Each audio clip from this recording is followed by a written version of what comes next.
Boa tarde a todos. Para aqueles que ainda não me conheceram, mi nombre es Ava y soy la inteligencia artificial de Phoebe. Hablo en español para dar las buenas venidas a los estudiantes que se juntaron a nosotros para asistir al último panel. Muchas gracias a la profesora Cristina por la presencia con su turma. Agora chamamos para o último painel.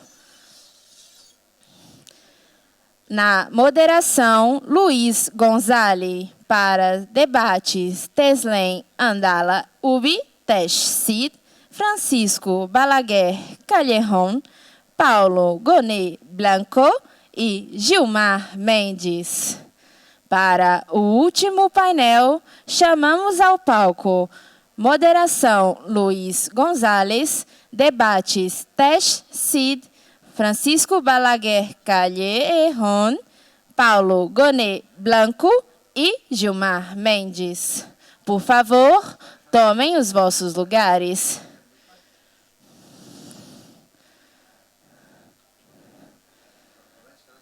Por favor, tomem os vossos lugares. Para o último painel deste fórum, me despeço de todos e agradeço pela participação e pelos debates. E agora, retornamos à programação normal com a moderação ao vivo.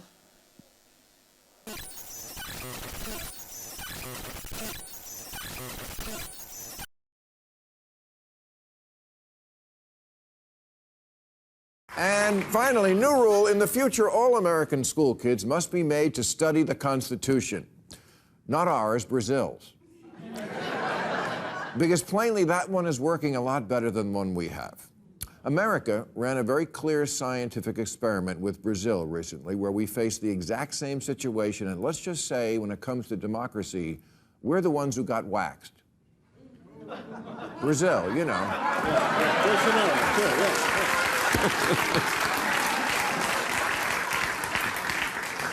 You needed to stroke the audience more on that one, I guess.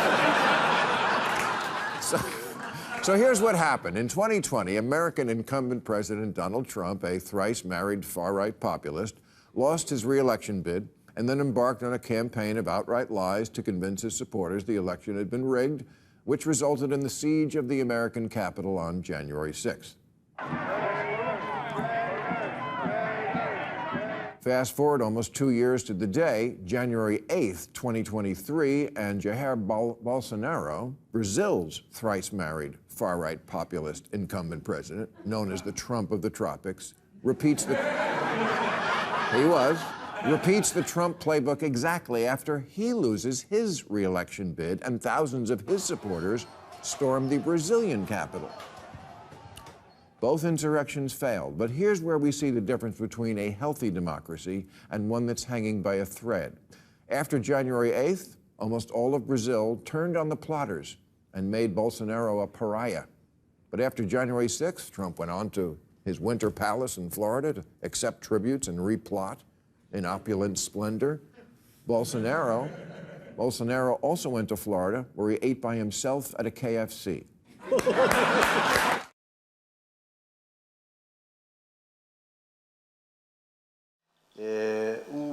O painel que nos antecedeu, que tinha por objeto a revolução digital e as eleições,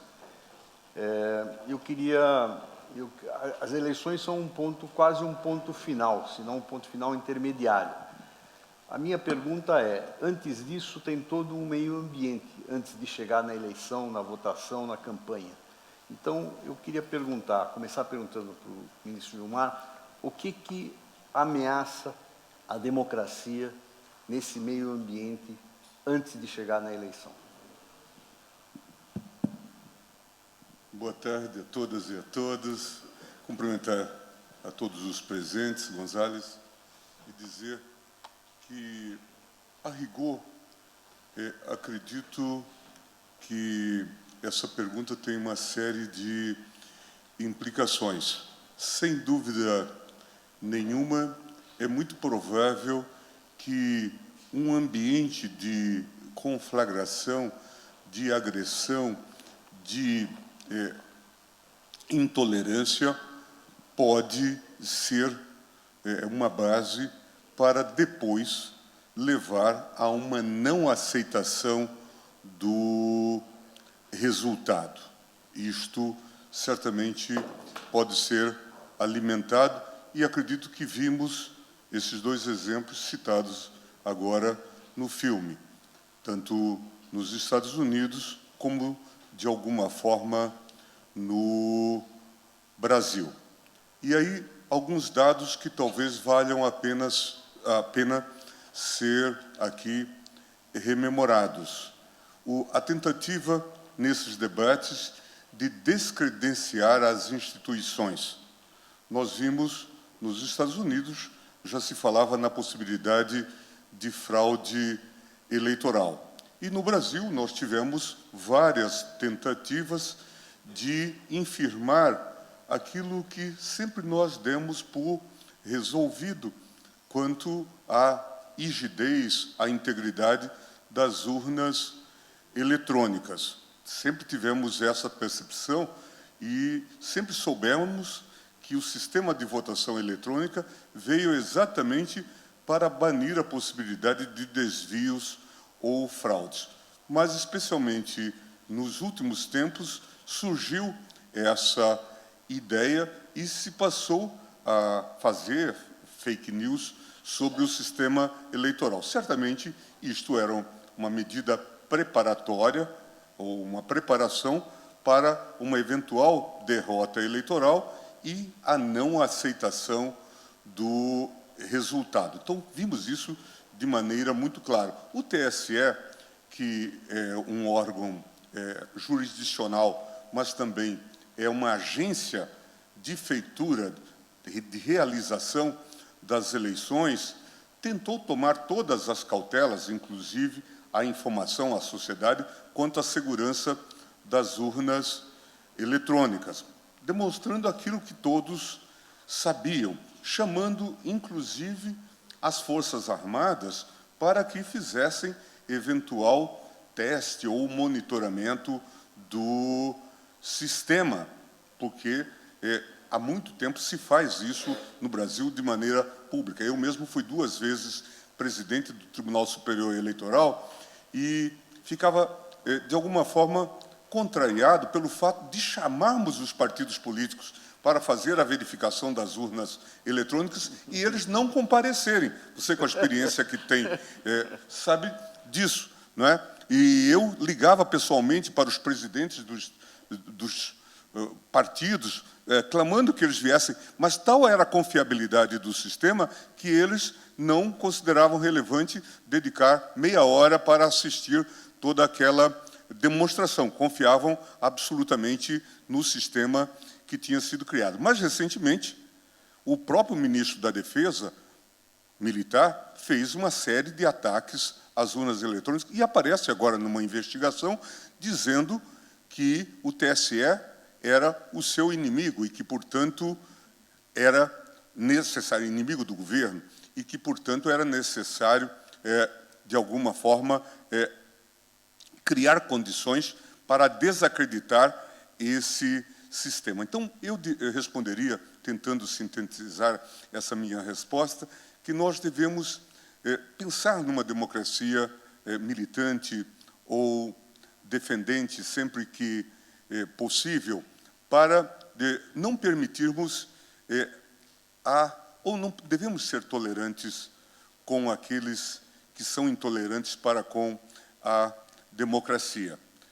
Devemos valorizar as instituições e evitar esses ataques. Eu diria que nós só estamos aqui falando pelo Brasil num quadro de normalidade graças a uma série de medidas que foram adotadas ao longo desses anos, desde 2019, o chamado inquérito da fake news, muito mal comentado em muitas searas, mas me parece que deu instrumentos para que houvesse alguma baliza em torno dessa temática dos abusos, que houvesse meios de coibir os abusos.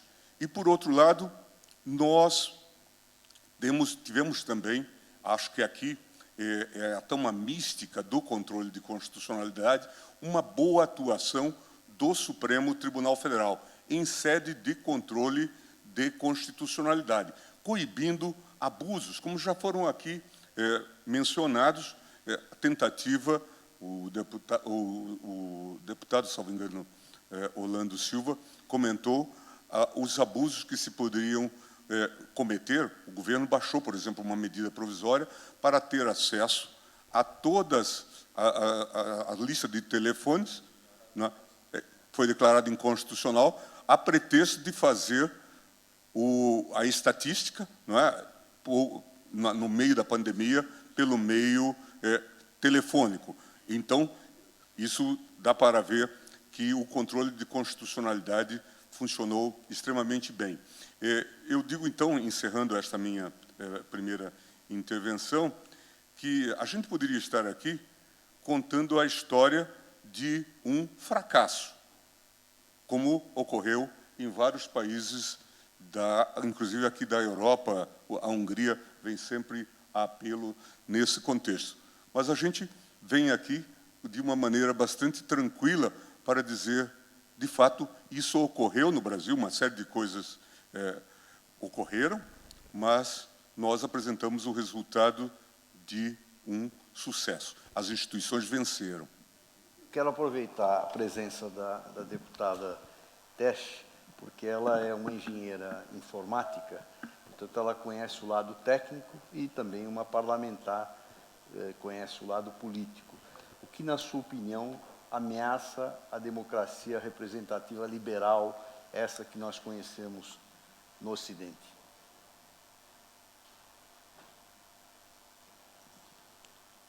Ya lo he traducido. Bueno, buenas tardes a todas y todos. Muchísimas gracias, lo primero, por tenerme aquí. Efectivamente, yo he estado, ¿no? Siempre bromeo que he estado en el lado malo, ¿no? El de programar inteligencia artificial, algoritmos, y ahora estoy en el lado bueno, espero. Si no, me volveré al lado malo. Entonces, yo sí que quiero lanzar un mensaje de tranquilidad. Creo que es importante, porque es verdad que estamos en foros continuamente de diagnóstico, hablamos de una manera muy genérica de la propia inteligencia artificial cuando es un campo bastante amplio y hay muchas especialidades dentro de la propia inteligencia artificial. De hecho, creo que se está mercantilizando mucho la palabra inteligencia artificial. Mais rapidamente que o avanço que existe na sociedade da própria inteligência artificial e muito mais lento dentro das próprias instituições públicas. O que é que ameaça as democracias? Ameaça o que disse o primeiro palestrante, a deslegitimação das instituições. Cada vez existe uma deslegitimação das dúvidas quando não ganham as mesmas pessoas, quando existe uma perda paulatina dos governos que sempre governaram, porque o poder está se transformando.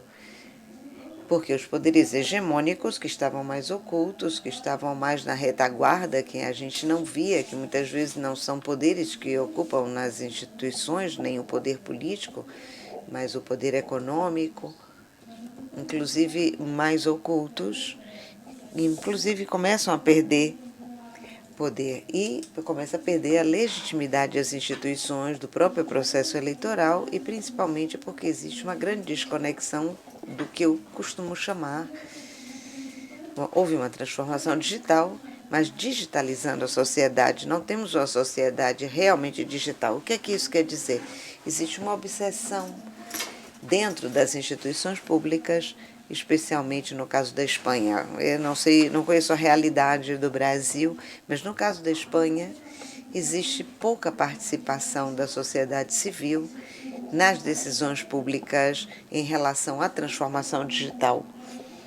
São criadas muitas ferramentas digitais para a cidadania, mas às vezes nem dentro das instituições públicas se explicou aos funcionários públicos como essas ferramentas devem ser usadas.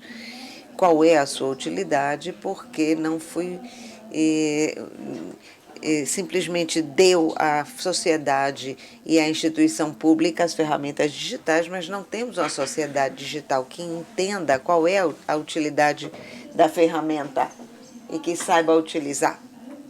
Então, esse parêntese que existe entre a sociedade digital e a própria instituição que oferece essas ferramentas sempre delega a terceirização desses produtos e serviços que eu mesmo tratei em várias consultoras. E o que é que acontece? No final, não existe um pensamento de que estamos digitalizando para a cidadania, que o nosso cliente, seja um cliente financeiro ou um usuário ou de uma empresa, o cliente de uma empresa, o cliente, costumam dizer que é o mais importante, e dentro das políticas públicas, o cidadão e o cliente, essa digitalização deve ser para os cidadãos e deve haver uma participação da cidadania em relação a todas as ferramentas digitais que são desenvolvidas para os cidadãos.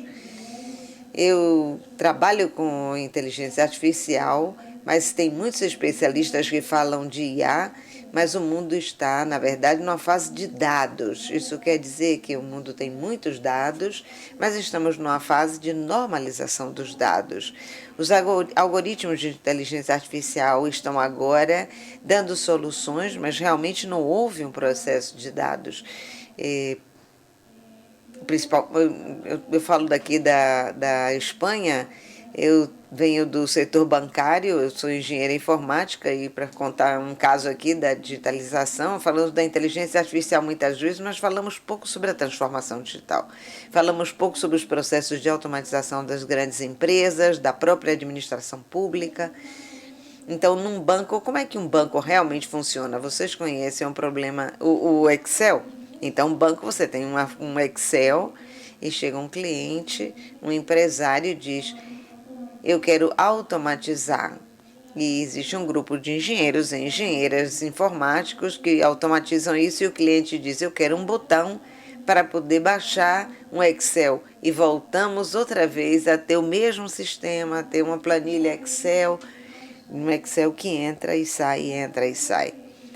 Então, eu acho que agora o mundo, em geral, está nessa fase de entender que já não precisam dessa planilha Excel, mas que é preciso digitalizar os dados no sistema de justiça, eleitoral. Inclusive, as políticas públicas devem ser elaboradas com base nos dados dos cidadãos. Também uma maior auditoria de todas as políticas públicas baseadas em dados que possam ser medidas e que possamos diagnosticar com tempo, graças à economia dos dados e também aos dados da cidadania pelo bem comum. Está sendo bem difícil, é muito complexo, e a cidadania não está participando desse processo de digitalização e transformação para explicar ao cidadão que os nossos dados constituem um bom comum. Mas nós cedemos ao TikTok porque primeiro gerou a necessidade, a utilização das redes sociais, ou que vendam qualquer produto. Ninguém questiona onde é que estão esses dados. No momento em que a Espanha começa a falar sobre a normalização dos dados e fazer políticas públicas com os dados, chamam a gente de social comunista, querem nos controlar. Então, esse debate sobre os dados como um bem comum para poder definir as políticas públicas para que possa alocar melhor os recursos é um desafio para recuperar a legitimidade da sociedade. Tanto o ministro Gilmar quanto a deputada mencionaram a deslegitimação das instituições que representam o Estado e que, de certa maneira, sustentam a democracia. Eu queria perguntar para o procurador Gonê como é que é possível evitar essa deslegitimação sem que haja só um esforço punitivo, porque a questão da punição ela tem agora alguns obstáculos. Você lida com ferramentas onde essa deslegitimação é feita, que tem uma sede no Brasil, uma sede na Irlanda, servidores nos Estados Unidos, auditores na Ucrânia, e o Ministério Público não sabe a quem travar, não é? Dou um exemplo que não é de deslegitimação, mas é desta semana, muito estranho. Rio Grande do Sul, no Brasil, está debaixo d'água com chuvas como nunca vistas. E começou uma campanha na rede X contra os 3 estados do Sul, que têm 30 milhões de habitantes. E essa campanha são estados nazistas, porque abrigam 320 células de neonazistas. Ainda que abrigassem, não sei se abrigam ou não, seriam 3 mil pessoas, 5 mil pessoas, não 30 milhões. Mas isso está ocorrendo todos os dias. Então, a pergunta é a seguinte: diante dessa tarefa enorme, qual é a sua abordagem? Boa tarde a todos, prazer estar aqui. Eu acho que o trabalho de se contrapor a tendências autoritárias, ao populismo em sentido amplo, é um trabalho de toda a cidadania. Não é um trabalho apenas do Ministério Público, não é um trabalho apenas do Judiciário. É óbvio que cada instituição vai ter a sua própria competência. Da natureza do Ministério Público, atuar no campo da repressão. Essa vai ser a tônica principal. Mas eu acho que a participação de membros do Ministério Público, por exemplo, num fórum como esse, já é um passo adiante, já é uma fórmula de avivar o sentimento de cidadania em favor dos valores democráticos. Há um dado muito interessante que me parece que pode ser enfatizado, que esses ataques às instituições democráticas, eles têm basicamente 2 metas. Uma, ou se não metas, pelo menos 2 consequências desejadas, provavelmente. Uma delas é impedir a formação livre da vontade do cidadão. Há sempre uma tentativa de explorar algumas ideias que aparentemente são partilhadas por uma maioria e excluir as minorias do campo das atenções dos poderes públicos, do campo da atenção do resto dos indivíduos, do resto dos nacionais. É típico da tendência arbitrária não concordar com o outro. Você quer sempre o igual. E, nesse sentido, as bolhas da internet, como foram mencionadas aqui, essas câmaras de eco, elas prestam a esse desserviço de não admitir o outro, né? Só se querer aquilo que é igual a si mesmo, e ver o outro como um inimigo. A minoria é vista como um tropeço, como um obstáculo para que a maioria queira resolva os problemas. Se esquece que o outro também tem uma dignidade igual a si mesmo. E daí a gente vê tantas tendências, pessoas com tendências autoritárias, o desprezo por direitos fundamentais e elementares. Você já cometeu um crime, por que é que não se elimina logo esse sujeito? Né? Se ele sabe onde está o resto do grupo que cometeu um delito grave, por que não torturá-lo para obter logo essa informação?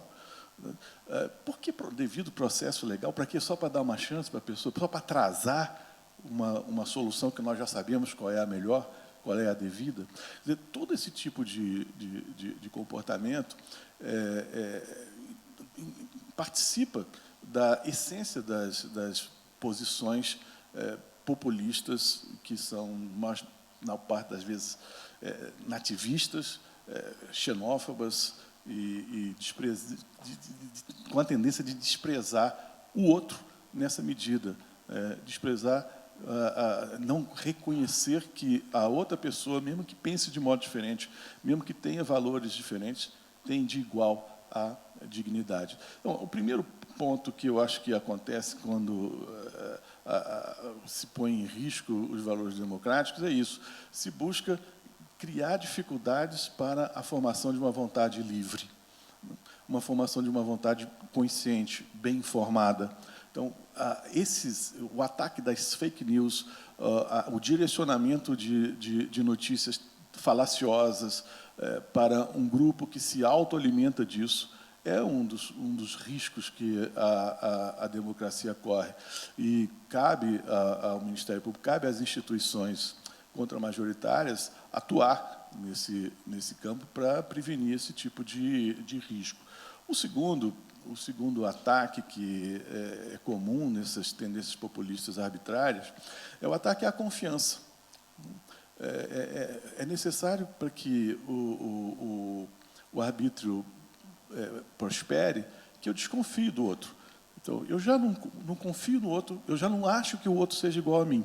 E, além disso, eu desconfio dele, eu tenho medo dele.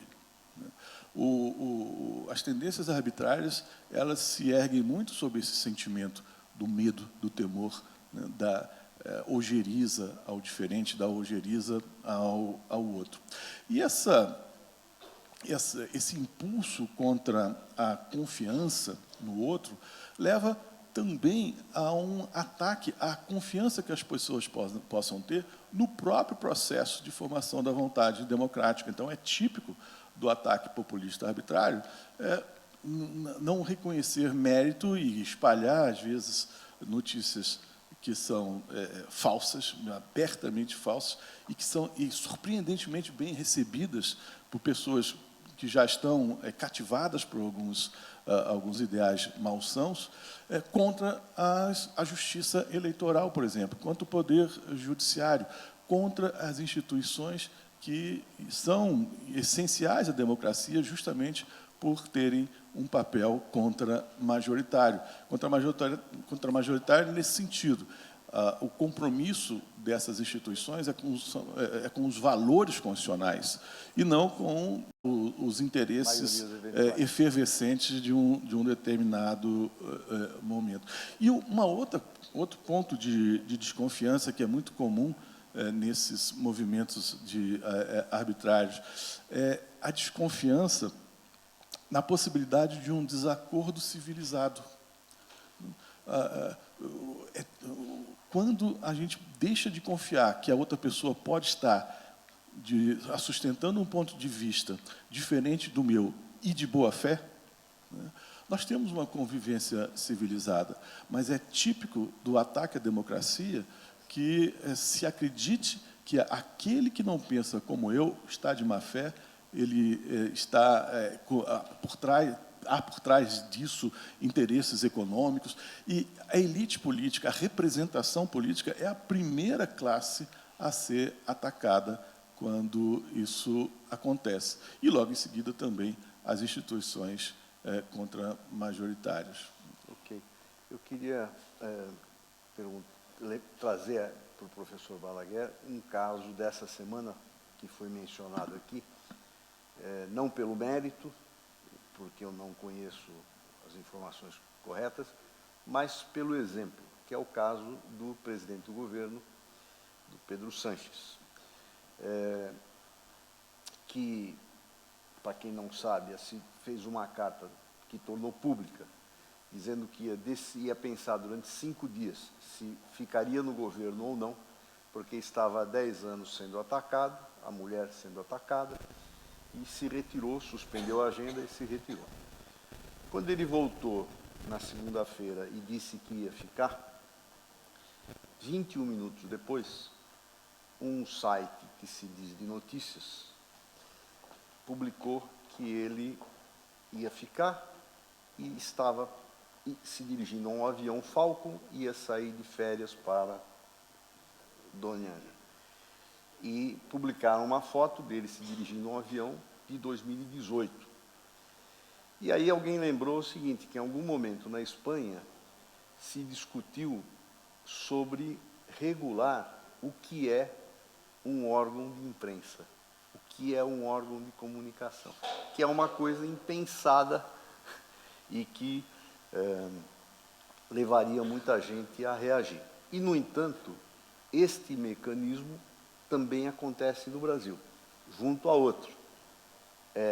há uma publicação, em seguida essa publicação, alguém ou de um movimento político ou um deputado faz uma denúncia ao Ministério Público, à Fiscalia, e em seguida um juiz abre uma instrução e a acusação é de lawfare.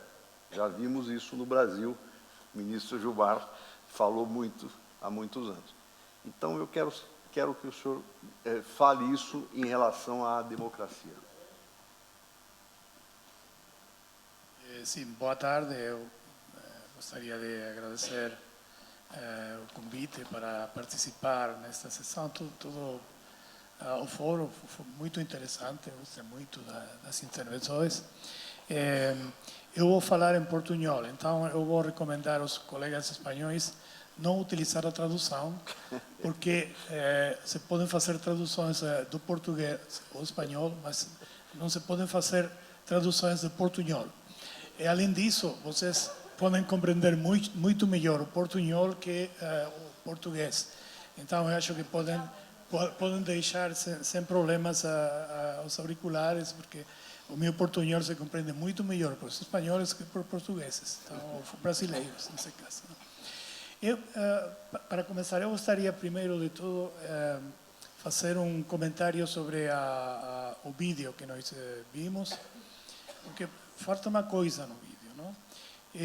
A coisa importante é que temos muitas diferenças entre Brasil e os Estados Unidos pela situação de Bolsonaro e de Trump, mas uma das diferenças mais importantes é o desenvolvimento da Constituição brasileira, do sistema constitucional brasileiro.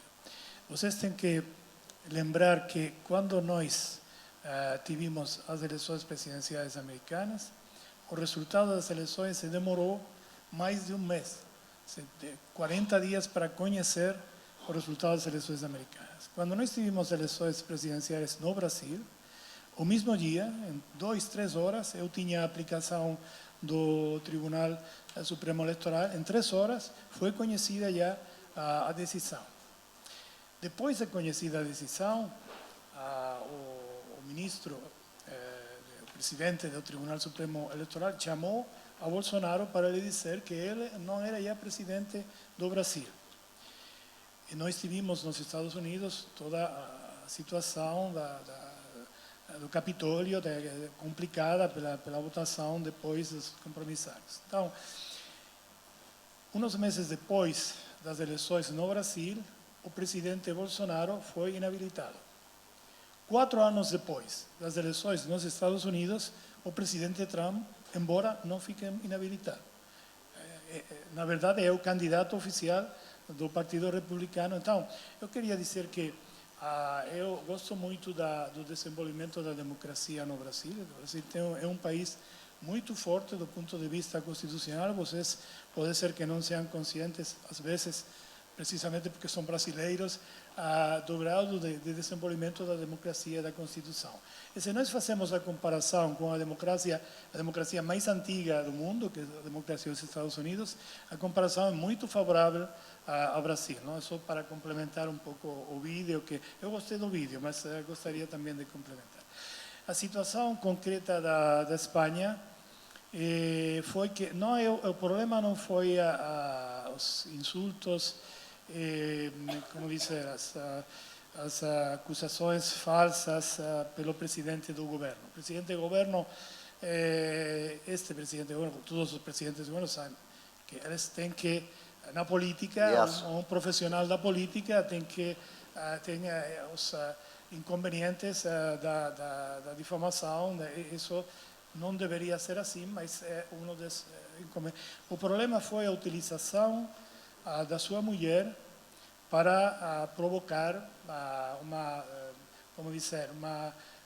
confusão política em relação ao presidente do governo. Então, o partido da oposição dizia que ia chamar a mulher, tudo pelas informações de jornais, que algumas delas são informações falsas, erradas, porque falam um caso de sinonímia. Não sei se vocês são fãs do comissário Montalbano, na Itália. Ele às vezes utiliza isso da sinonímia. O mesmo nome, uma pessoa que tem o mesmo nome da mulher do presidente do governo, mas que não tem relação com subvenções porque é uma outra pessoa. Ou às vezes são coisas que podem ser discutíveis do ponto de vista da ética política em geral, ou podem ser motivo para uma regulação futura da posição da pessoa que é a mulher ou o marido do presidente ou presidenta do governo, não, no futuro. Então, mas não são coisas que têm um perfil penal, não?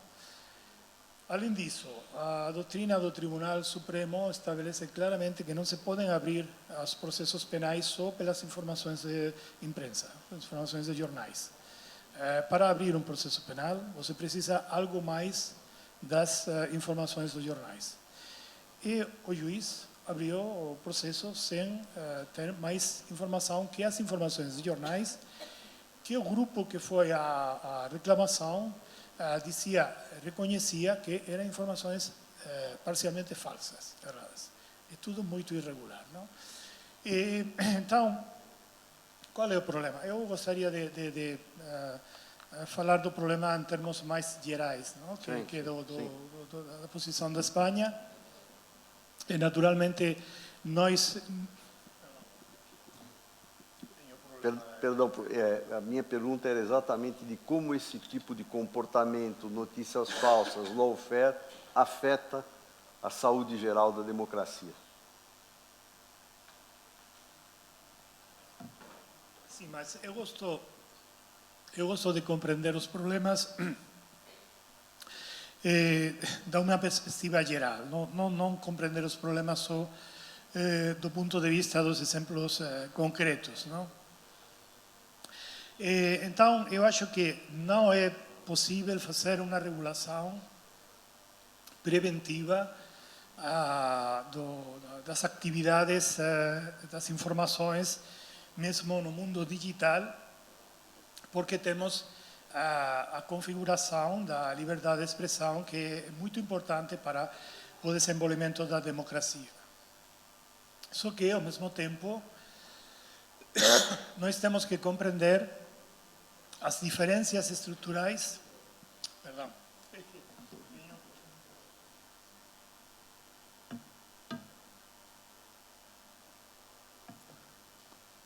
Tenho a garganta com a doença de alguns dias, tenho dificuldade.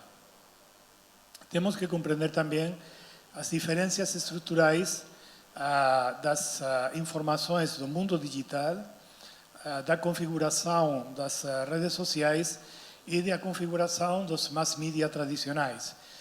Porque nós podemos achar que nos mass media tradicionais a liberdade de expressão tem uma posição preferente, uma posição de privilégio, porque contribui à criação da opinião pública livre e contribui à criação do espaço democrático, da democracia pluralista. Nos entornos comunicativos das redes sociais é muito diferente, porque temos uma configuração estrutural distinta.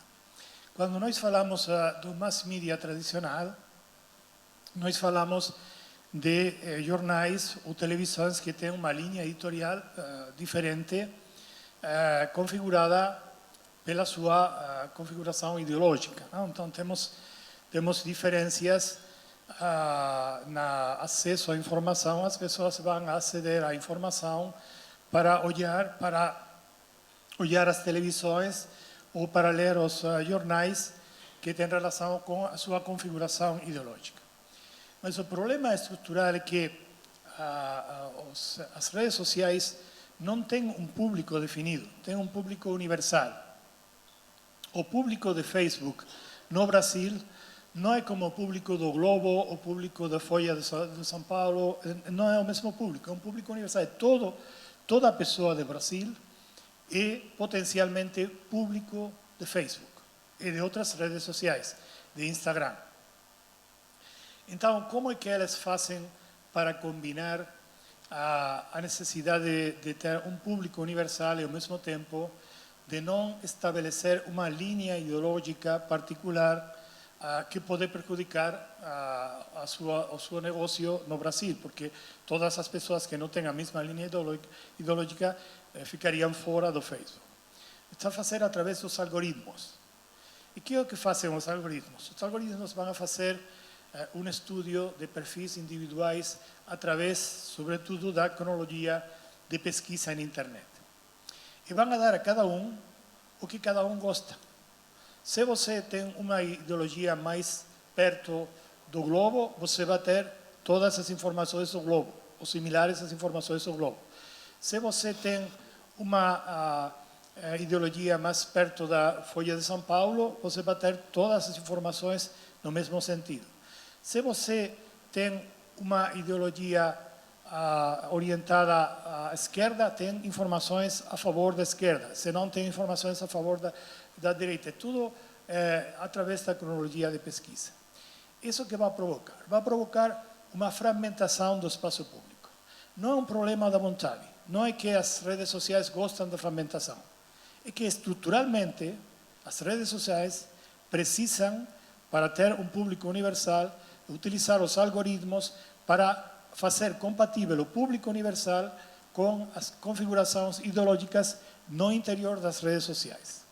Então, quando falamos dos problemas, não podemos falar dos problemas do ponto de vista voluntarista, da vontade das pessoas. Podemos componer isso através de tales e quais coisas. Temos que compreender a natureza dos problemas. E a natureza dos problemas são também as questões estruturais, que, através dessa configuração estrutural das redes sociais, nós temos o chamado efeito bola de Pariser, a configuração de uma sociedade mais e mais fragmentada, de uma sociedade que tem mais e mais radicalizada pela configuração dos entornos comunicativos das redes sociais das companhias tecnológicas. Então, falar de regulação é importante, mas não tudo depende da regulação, porque temos já uma configuração do espaço público diferente.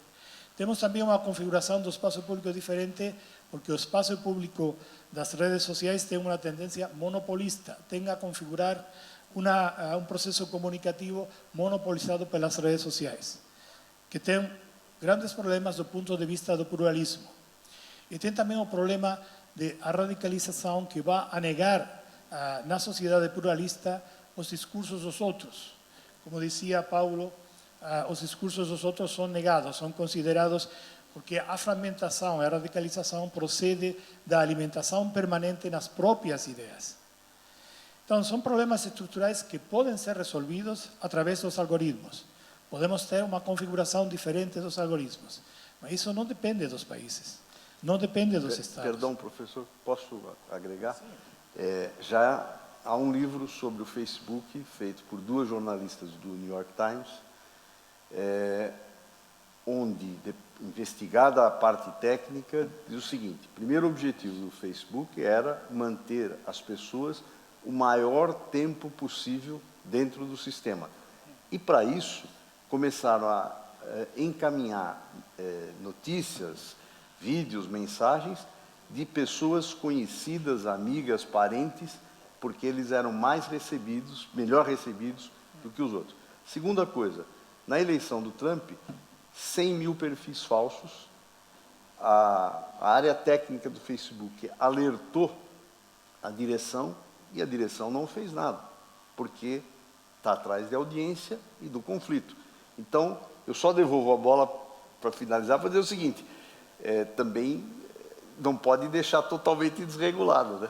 Sim, não, eu estou a favor da regulação, a regulação forte, só que para fazer a regulação temos que conhecer os problemas estruturais. Não podemos fazer uma regulação epidérmica, não podemos regular as redes sociais como se fossem mass media tradicionais, porque tem uma configuração diferente. E se não compreendemos a configuração diferente, não fazemos nada. Uma outra coisa que temos com as redes sociais, eu concordo com você, eles têm um modelo de negócio, um modelo de business, que chamam, não? E não ser um modelo de business, eles precisam atrair a atenção das pessoas, e para isso procuram fazer sempre uma configuração dos algoritmos que vai provocar mais e mais conflito, mais e mais radicalização, mais e mais fragmentação, porque isso é o que vai procurar mais atenção do público. E você sabe que o Wall Street Journal publicou no 2020 a pesquisa que fiz no Facebook sobre a possibilidade de fazer uma configuração mais amável dos algoritmos para o espaço público, para a democracia. E o resultado da pesquisa foi que tecnicamente é possível, mas Facebook não fez essa configuração porque o seu modelo de negócio, o seu modelo de business seria mais enfraquecido com essa configuração mais amável dos algoritmos. Mesmo no problema do assalto ao Capitólio nos Estados Unidos, o New York Times publicou um estudo que fiz depois do assalto ao Capitólio sobre a atividade das pessoas, algumas pessoas que participaram no assalto ao Capitólio, na sua atividade em Facebook.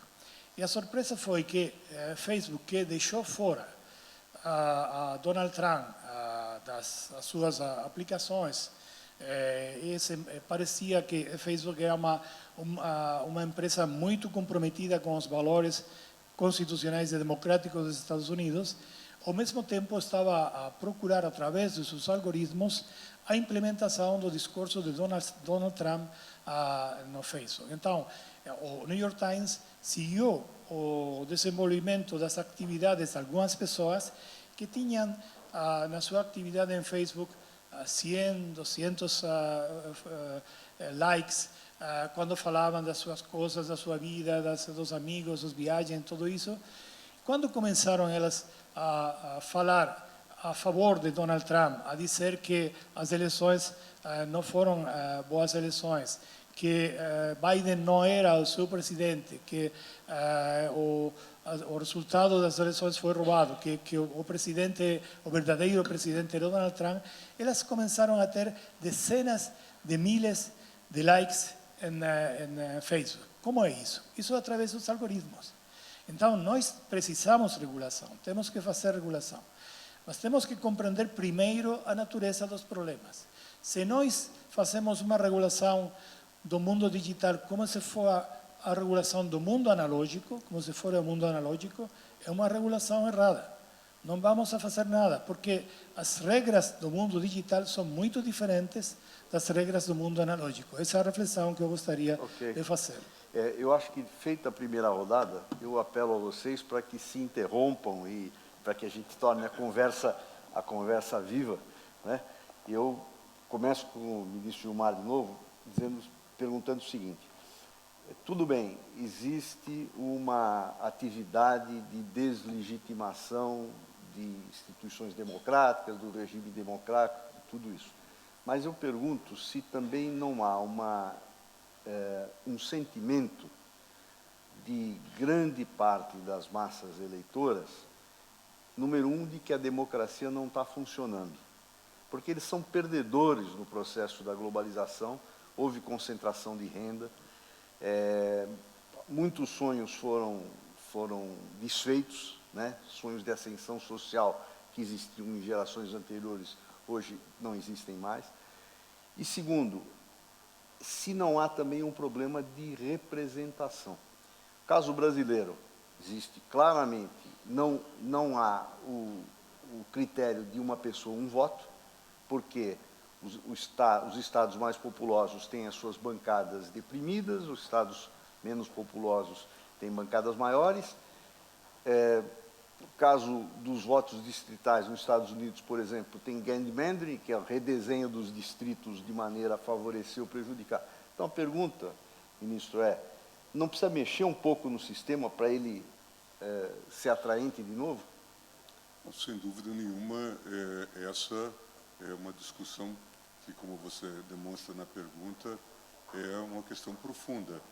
As frustrações que existem das pessoas para com a democracia. Se nós nos circunscrevermos ao Brasil, certamente nós temos no próprio texto constitucional uma promessa de democracia social ou de um Estado social de direito. e, obviamente, não cumprimos bem esses ditames e essas determinações. E, claro, isso não tem a ver apenas com o mau sucesso de governos, mas também com problemas ligados ao próprio crescimento econômico. Se nós, muitas vezes, não logramos crescimento econômico, e isso é afetado pelo sistema mundial, pela globalização, também temos dificuldades de adequada distribuição de renda. Isso certamente é um fator que preocupa. A questão da representação também é uma questão séria. Você, como politicólogo e como pessoa experiente nessa área, sabe quão difícil é fazer essa reforma. Se nós colocássemos 100 deputados para São Paulo, certamente também estaríamos descompensando o sistema federativo. Também aqui... O senhor acredita que o Congresso eleito é capaz de votar uma reforma? Também isso é difícil, né? Porque todos acabam... É claro que num processo mais longo e ponderado, é possível fazerem-se reformas nesse sentido. Como no passado o Congresso votou a chamada cláusula de barreira, que em algum momento o próprio Supremo Tribunal Federal derrubou, se aponta como um erro do Supremo Tribunal Federal. É possível fazerem-se essas reformas, mas a médio e a longo prazo. E vamos ter sempre este problema, de alguma forma, o modelo distrital. No Brasil, discutimos a adoção eventual do modelo alemão, a combinação do sistema proporcional com o sistema distrital. Sabemos que o modelo distrital permite essa relação mais próxima entre o eleito e o eleitor, diferentemente do que acontece no regime proporcional. Todavia, também aqui há mais frustrações no que diz respeito ao voto. Então, tudo isso é extremamente complexo. E essa realidade foi muito afetada e talvez multiplicou o sentimento de frustração com o uso das redes sociais. E a ideia mesmo até de que é possível, pelo menos, trabalhar mentalmente com a ideia de uma democracia direta. Nós vimos nas manifestações feitas nas ruas, no Supremo Tribunal, nas ruas do Brasil, atacando o Supremo Tribunal Federal. O dístico era: Supremos somos nós. Quer dizer, democracia direta, né? A ideia da democracia direta. E quem nos representa é o presidente da República, não é? E quando o presidente da República perde a reeleição, se diz as eleições não são autênticas, não é? E, portanto, desqualifica as eleições. Sempre se tem um argumento, mas concordamos, basicamente, que é preciso estarmos atentos a fazermos uma autocrítica do sistema democrático. Eu, quando voltei ao Brasil, depois do 8 de janeiro de 2023, e visitei o Supremo Tribunal Federal, acho que foi em 11 de janeiro, eu fiz duas perguntas. Ao ver o Supremo totalmente destruído, a minha casa destruída, eu fiz duas perguntas ao sair de lá. Primeiro, o que fizemos de errado para ter produzido isto aqui? Certamente fizemos algo de muito errado para termos produzido esse sentimento de vandalismo. E, se a gente for olhar, inclusive, parece que o sentimento de repúdio, de ódio, pareceu muito mais depositado no Supremo Tribunal Federal do que em outros locais. E a segunda pergunta, que eu continuo me fazendo, é: o que nós devemos fazer para evitar que isso se repita? E acho que vem ao ensejo... E qual é a sua resposta? Eu acho que nós temos que aperfeiçoar, trabalhar constantemente no aperfeiçoamento da democracia. Estamos atentos, num caso como o Brasil, à inclusão social. Pensarmos não só na ideia de responsabilidade fiscal, mas na ideia de responsabilidade social. Contermos esse sentimento de domínio que, de alguma forma, perpassou pelas Forças Armadas, que nós vimos, que imaginaram-se, de alguma forma, tutores da democracia, ou tal poder moderador, acho que precisamos fazer reforma nesse sentido. Vimos a ameaça que representa o descontrole das polícias militares, mas eu ia ficar num ponto básico. A questão social preocupa. O alinhamento de uma massa da população, esse esquecimento, esse olvido é extremamente grave. Nós temos que nos preocupar com a inclusão social. Temos que fazê-lo, inclusive, em defesa, por determinação constitucional, mas em defesa da democracia. Posso fazer uma provocação para o Dr. Gonê e já volto? Dr. Gonê, por que o judiciário é tão atacado? Acho que, basicamente, porque tem uma função contra-majoritária. E eu estava ouvindo aqui a discussão e me lembrando de uma conversa que eu tive com uma pessoa que estava na direção de uma agência de pesquisas. E ele me falou uma coisa que, não sei se é verdade, mas vou só reproduzir o que ele me disse. Eu perguntava qual era o grau de confiabilidade dessas pesquisas. Ele disse, olha, a gente pode dirigir a pesquisa de alguma forma. Se, por exemplo, você pergunta para o cidadão, depois do Corinthians ter perdido um jogo em São Paulo, e alguns dias depois, há poucos dias, ele recebeu o próximo salário. Isso ficou comum agora. Há poucos dias dele recebeu o salário, quer dizer, quando ele está todo endividado, o que ele está achando do governo? Ele vai achar péssimo. Mas se você faz a mesma pergunta depois que o Flamengo se tornou campeão e o sujeito, no dia seguinte, que ele recebeu o pagamento, ele vai dizer que o governo é ótimo. Então, isso eu acho interessante, porque alerta por um ponto. É que nós fazemos um compromisso democrático para prevalecer sobre circunstâncias. Nós decidimos por uma situação permanente que não deve ser alterada por conta de fatores circunstanciais. E é por isso que nós temos uma Constituição e com cláusulas pétreas, para que a gente possa atravessar momentos de dificuldade econômicas, de dificuldades sociais, sem abrir mão dos valores básicos. E, entre esses valores básicos, o valor da democracia. Então, eu acho que por que essas instituições são atacadas? Porque elas querem fazer prevalecer aqueles valores básicos, mesmo em circunstâncias... No geral, o senhor acha que o judiciário está cumprindo o seu papel? Com certeza, não tenho dúvida. Tirando os tribunais superiores também? Como? Sem considerar os tribunais superiores. O judiciário, com certeza que ele cumpre o seu papel. Há um outro dado interessante, a justiça eleitoral. O meu antecessor, um antecessor meu lá na Procuradoria Eleitoral, fez um diagnóstico. Nas eleições de 2018, segundo ele, o Ministério Público e a Justiça tinham levado uma lavagem das fake news e do abuso no... O senhor se refere àquele que falava das flechas, é isso? Não. Não? Ele falou assim, olha, nós perdemos feio para o abuso da liberdade de expressão nesses meios. E o diagnóstico que se faz agora, depois das eleições de 2022, é que a gente continua atrás. Né?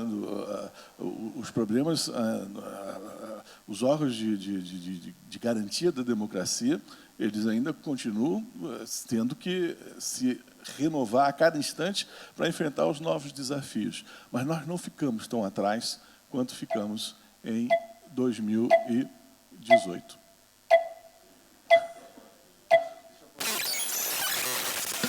Eu não sei se essa discussão fez algum sentido. Se ha parado el traductor. Espérate. Mas eu queria aproveitá-la para a questão da Espanha. Também tem uma situação... La traductora no te escucha. Ah, no escucha. Yo no te... Bueno, entonces, no sé si has tenido una comprensión de lo que ha sido debatido acá, porque es muy Brasil, pero te pregunto, en España tenemos una situación tampoco tranquila, pues la ley de amnistía, los resultados de elecciones con Vox y PP, todo eso, han mantenido una... Tudo isso fez com que a sociedade ficasse polarizada. E o que é que a gente pode fazer para que a democracia não seja prejudicada e continue avançando, inclusive diante desse tipo de situação? Na Espanha, efetivamente, nós temos uma direita e temos uma extrema-direita que está bastante forte. Eu diria, na Espanha, os processos de polarização, a tese que eu publiquei, isso foi em 2016, vemos nas redes sociais como aumentou a polarização mais importada dos Estados Unidos, inclusive importada da América Latina.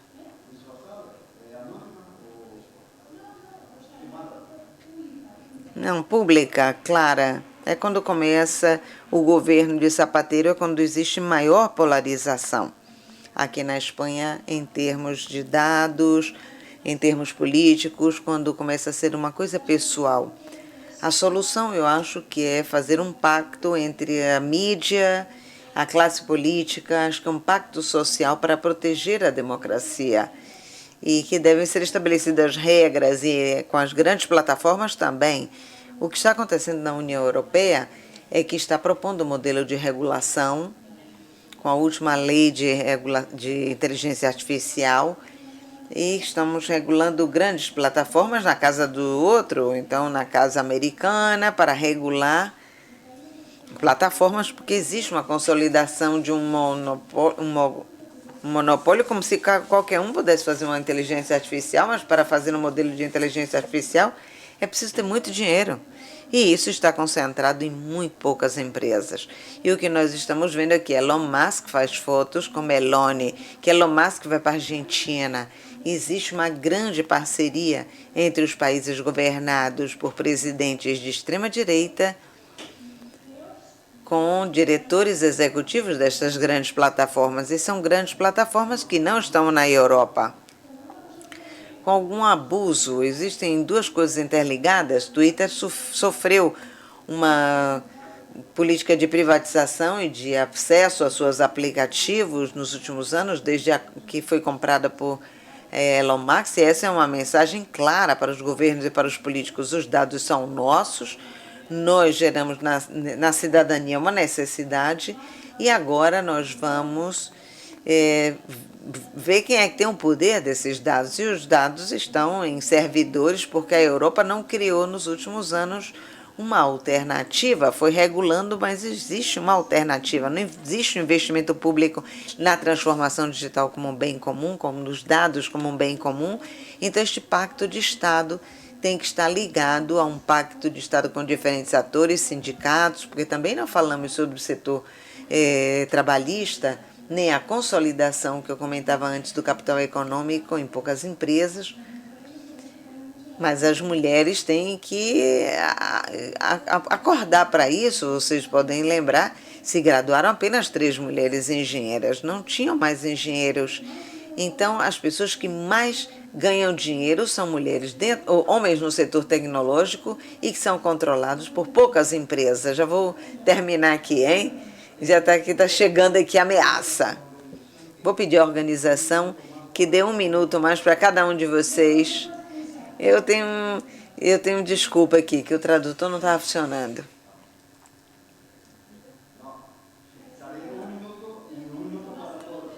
Então, basicamente isso, que nós temos que prestar muita atenção a essas grandes empresas e criar uma alternativa pública nestas grandes plataformas, que nós não estamos fazendo, e colocar o foco de que o outro 50% da população mundial, que são as mulheres, vão ficar fora também deste mercado de trabalho que ganha muito dinheiro e também é preciso prestar atenção a isso.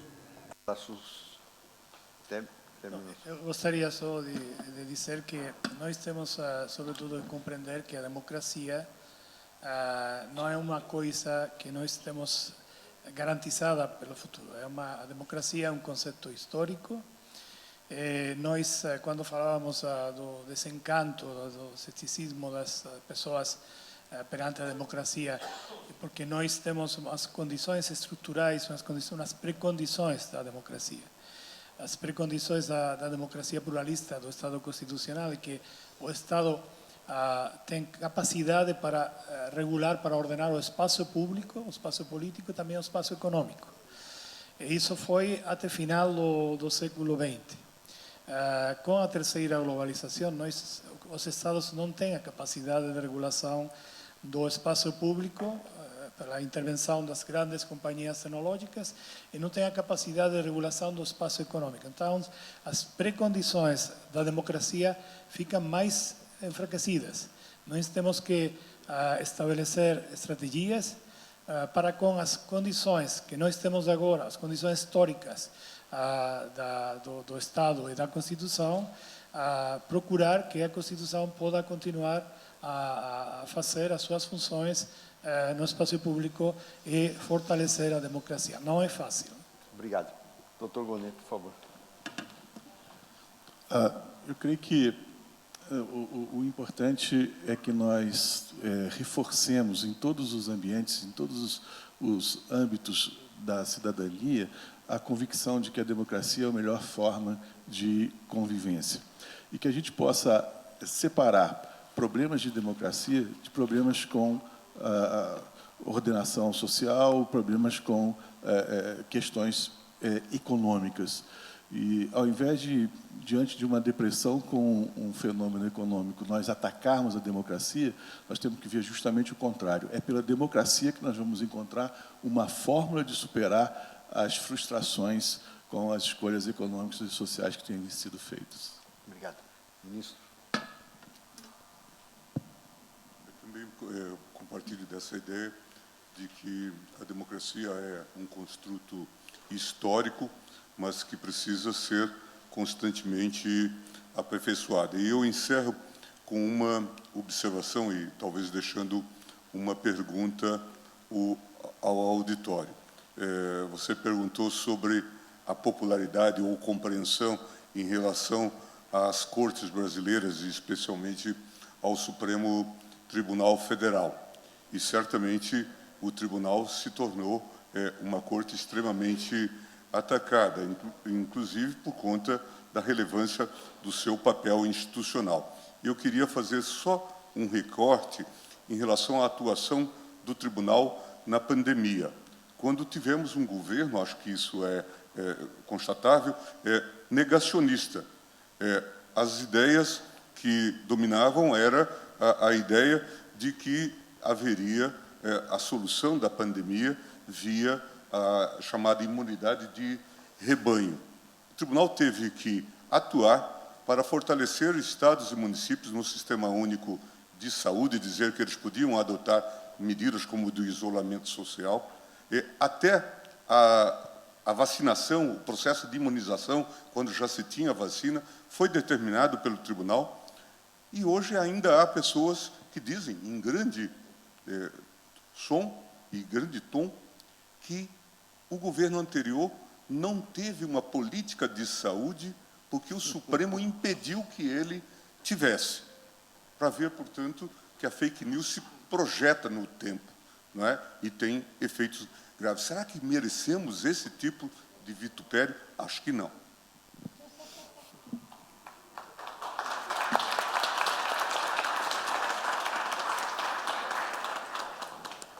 Olá, pronto. Olá, em nome da AVA, gostaria de agradecer a todos pela presença em nosso fórum. Era eu. Ainda há um humano por trás da inteligência artificial, pelo menos a do FIB. Gostaria de convidar a todos, por favor, que se levantassem. Ministro Gilmar, por favor, permaneça na mesa.